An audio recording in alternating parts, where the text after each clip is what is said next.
देवउठनी एकादशी 2023। कब है देवउठनी एकादशी? देवउठनी एकादशी का महत्व। कब होगा चातुर्मास का समापन? कब मांगलिक कार्य होंगे शुरू? आइए जानें शुभ मुहूर्त, पूजा विधि, सामग्री, व्रत नियम। एकादशी के दिन किसका करे पाठ? देवउठनी एकादशी में क्या खाना चाहिए? और पारण। कार्तिक मास के शुक्ल पक्ष की एकादशी तिथि को सृष्टि के संचालक श्री भगवान विष्णु और समस्त देव 4 महीने के लंबे विश्राम से जागते हैं। इसलिए इस दिन जब देव उठते हैं तो उसे देवउठनी एकादशी कहते हैं। सनातन धर्म में देवउठनी एकादशी का बहुत विशेष महत्व है। इस वर्ष देवउठनी एकादशी 23 नवंबर को मनाई जाएगी। देवउठनी एकादशी को छोटी दीपावली भी कहा जाता है। देवउठनी एकादशी दीपावली के 11वें दिन आने वाली एकादशी को कहा जाता है। इस दिन भगवान विष्णु का खास पूजा करने का विधान होता है। इस दिन से सभी शुभ कार्य किए जाते हैं। देवउठनी एकादशी का व्रत कार्तिक माह के शुक्ल पक्ष की एकादशी तिथि को रखा जाता है। इसे हरि प्रबोधिनी एकादशी और देवोत्थान एकादशी के नाम से भी जाना जाता है। देवउठनी एकादशी को चातुर्मास का समापन होता है। साथ ही विवाह, मुंडन, गृह प्रवेश जैसे मांगलिक कार्य पर लगी रोक भी हट जाती है। इस दिन व्रत रखकर भगवान विष्णु की पूजा करते हैं और अगले दिन तुलसी विवाह का भी आयोजन होता है। व्रती अपने घरों में तुलसी के साथ भगवान शालिग्राम का विवाह कराते हैं। इससे घर में सुख और सौभाग्य बढ़ता है। कब है देवउठनी एकादशी 2023? कहा जाता है कि कार्तिक शुक्ल पक्ष एकादशी तिथि को देवता गण उठते हैं, इसलिए इसे देवउठनी एकादशी कहते हैं। पंचांग के अनुसार इस वर्ष कार्तिक शुक्ल एकादशी तिथि 22 नवंबर को रात 11:03 से शुरू हो रही है और यह तिथि 23 नवंबर गुरुवार के दिन रात 09:01 पर समाप्त होगी। उद्यातिथि के आधार पर देवउठनी एकादशी का व्रत 23 नवंबर को रखा जाएगा। देवउठनी एकादशी का महत्व क्या है?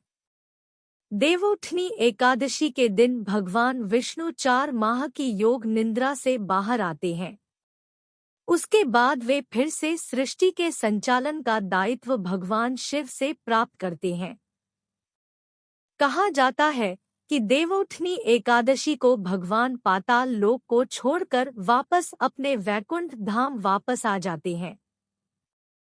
असुरराज बलि को दिए वचन के अनुसार भगवान विष्णु देवशयनी एकादशी से लेकर देवउठनी एकादशी तक पाताल लोक में रहते हैं। देवउठनी एकादशी पर चातुर्मास का समापन।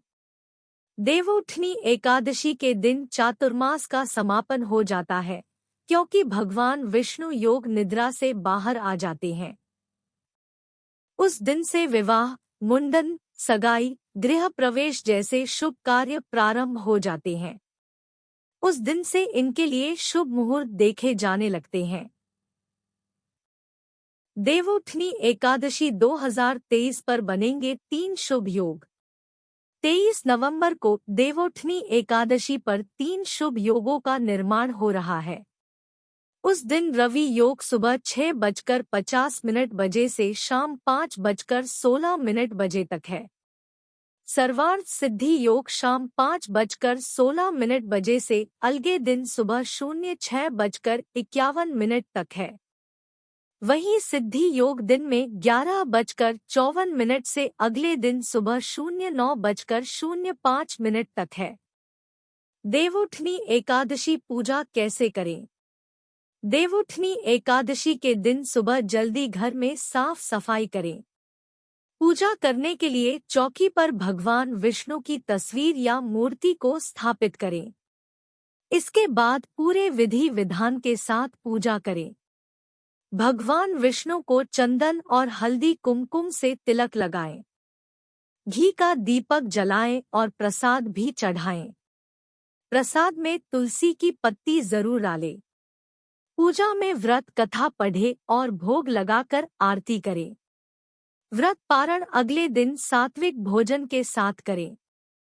देवउठनी एकादशी तुलसी पूजन विधि। तुलसी के पौधे के चारों तरफ स्तंभ बनाएं। फिर उस पर तोरण सजाएं। रंगोली से अष्टदल कमल बनाएं। शंख, चक्र और गाय के पैर बनाएं। तुलसी के साथ आंवले का गमला लगाएं। तुलसी का पंचोपचार सर्वांग पूजा करें। दशाक्षरी मंत्र से तुलसी का आवाहन करें।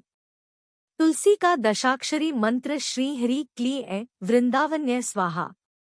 घी का दीप और धूप दिखाएं। सिंदूर, रोली, चंदन और नैवेद्य चढ़ाएं। तुलसी को वस्त्र अलंकार से सुशोभित करें। फिर लक्ष्मी अष्टोत्र या दामोदर अष्टोत्र पढ़े। तुलसी के चारों ओर दीपदान करें। व्रत नियम। एकादशी व्रत करने वाले लोगों को दशमी यानी एकादशी से एक दिन पहले नमक, मसूर की दाल और शहद जैसे खाद्य पदार्थों का सेवन नहीं करना चाहिए। चावल का सेवन न करें। देवउठनी एकादशी के शुभ दिन पर भक्तों को चावल का सेवन नहीं करना चाहिए, क्योंकि एकादशी के दिन चावल खाना सख्त वर्जित है। तामसिक भोजन न करे। देवशयनी एकादशी के दिन सात्विक भोजन करना चाहिए। इस दिन मांस, प्याज, लहसुन आदि का सेवन नहीं करना चाहिए, क्योंकि इन चीजों से मन में नकारात्मक विचार आ सकते हैं। एकादशी का व्रत करने वालों को दशमी और एकादशी दोनों दिन भोगविलास से दूर पूरी तरह से ब्रह्मचर्य का पालन करना चाहिए। इस दिन भूलकर भी वृक्ष से पत्ते नहीं तोड़ने चाहिए। एकादशी के दिन घर में बहुत ध्यान से झाड़ू लगाना चाहिए। घर में झाड़ू लगाते समय इस बात का ध्यान रखना चाहिए कि चींटियों या छोटे छोटे जीवों को कोई नुकसान ना पहुंचे। इस दिन बाल कटवाना अशुभ माना जाता है। एकादशी के दिन बहुत सोच समझकर बोलना चाहिए।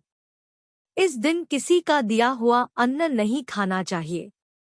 फलाहारी हैं तो भी इस दिन गोभी, पालक और शलजम का सेवन करने से बचें। एकादशी का व्रत करने वाले व्यक्ति को रात्रि का जागरण करना चाहिए। इस दिन नमो भगवते वासुदेवाय इस द्वादश मंत्र का जाप करें। भगवान विष्णु का स्मरण कर उनकी प्रार्थना करें। देवउठनी एकादशी में क्या खाना चाहिए? भगवान विष्णु को समर्पित एकादशी व्रत में केला, आम, अंगूर आदि के साथ सूखे मेवे जैसे बादाम, पिस्ता आदि का सेवन किया जा सकता है। इसके अलावा सभी प्रकार फल, चीनी, कुट्टू, आलू, साबूदाना, शकरकंद, जैतून, नारियल, दूध, बादाम, अदरक, काली मिर्च, सेंधा नमक आदि का सेवन किया जा सकता है। आपको पूरे दिन में केवल एक बार भोजन करने की अनुमति है। सावधान रहें कि अपने भोजन में नमक न डालें। इस व्रत के दौरान आपको दूध से बने खाद्य पदार्थ, ताजे और सूखे फल या सब्जियां खाने की अनुमति होती है। शराब और मांसाहारी भोजन अच्छा संयोजन नहीं है। कुछ भक्त इस दिन बिना पानी पिए भी पूर्ण उपवास रखते हैं। भगवान विष्णु का स्मरण कर नमो भगवते वासुदेवाय मंत्र का जाप करना फलदायी रहता है। इस तिथि को पूरी रात भगवान विष्णु के भजन गाने चाहिए, मंत्र या आरती करनी चाहिए। भगवान विष्णु की प्रतिमा या तस्वीर के सामने बैठकर पूरी रात जागरण करना चाहिए। ऐसा करने से भगवान विष्णु की कृपा प्राप्त होती है और उनके आशीर्वाद से जीवन में उन्नति के योग बनते हैं। देवउठनी एकादशी के दिन एकादशी व्रत की कथा का पाठ करना चाहिए। भगवान श्री हरि विष्णु के मंत्रों का जाप करना चाहिए। विष्णु मंत्र, विष्णु गायत्री मंत्र, विष्णु मंगल मंत्र, विष्णु धन्वंतरी मंत्र, विष्णु दोहक नाशक मंत्र। देवउठनी एकादशी 2023 पारण समय। जो लोग 23 नवंबर को देवउठनी एकादशी का व्रत रखेंगे वे 24 नवंबर को सुबह 06:51 से सुबह 08:57 के बीच कभी भी पारण कर सकते हैं। उस दिन पारण के लिए 2 घंटे से अधिक का समय प्राप्त होगा। 24 नवंबर को द्वादशी तिथि की समाप्ति शाम 07:06 पर होगी। डिस्क्लेमर: इस लेख में निहित किसी भी जानकारी सामग्री गणना की सटीकता या विश्वसनीयता की गारंटी नहीं है। विभिन्न माध्यमों, ज्योतिषियों, पंचांग प्रवचनों, मान्यताओं, धर्मग्रंथों से संग्रहित कर ये जानकारियां आप तक पहुंचाई गई है। हमारा उद्देश्य महज सूचना पहुंचाना है। इसके उपयोगकर्ता इसे महज सूचना समझकर ही ले।